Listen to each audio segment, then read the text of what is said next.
అది చేస్తున్నాం ఇప్పుడు ఒకరు పంపించాం ఇద్దరిని నలుగురిని ఇక్కడే పెట్టుకున్నారు. అది న్యాయం కావాలి మాకంతే. అత్యాచారం అందరూ చేశారా లేకపోతే చేసేవాడిని సహకరించారా వీళ్ళంతా? ఒక్కరు చేసినారు, ఒకరు చేసి ఆ బాబుని అంతా సహకరించినారు. అందరూ కలిసి నా తోలుకపోయినారు అంతా ఫోన్లో చెప్పి తోలుకపోయినారు అంతా.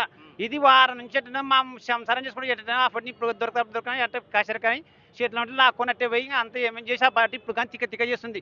నెత్తికి వేసినారు, ఏం చేసినారా బాబా నాకు ఉండబుద్ధి కాదంటుంది, అంతా ఏమేమో చేస్తుంది మాకు ఇంట్లోనే. ఇప్పుడు కానీ నిద్ర బాగా ఎక్కడ మాకు మళ్ళీ తిప్పలు పెడుతుంది సార్. ఇలాంటి వాళ్ళని ఏం చేయాలి? ఏం చేయాలంటే కోర్టుకు పంపించేది చేయాలి. అది దాని పేరు ఏమంటారు అన్న, చట్టం ప్రకారం చేయాలా.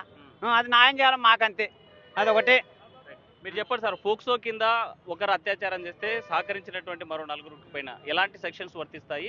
ఆ చట్టం ఏం చెప్తుంది? పోక్సో చట్టం అనేది క్లియర్గా చెప్తున్నటువంటి విషయం ఏంటంటే 18 ఏళ్ళు నిన్నని పిల్లలను అంటే బాలిక కావచ్చు, బాలుడు కావచ్చు, వారికి ఎటువంటి ఇబ్బంది కలిగినా ప్రైవేట్ పార్ట్స్ అబ్యూస్ కావచ్చు, లేకుంటే సెక్సువల్గా ఏదైనా కావచ్చు, వితౌట్ ఇంటెన్షన్ ఉన్నప్పటికీ దాన్ని పోక్సో చట్టం అనేది వర్తిస్తుంది. దీంట్లో ఏం జరిగింది ఈ సంఘటనలో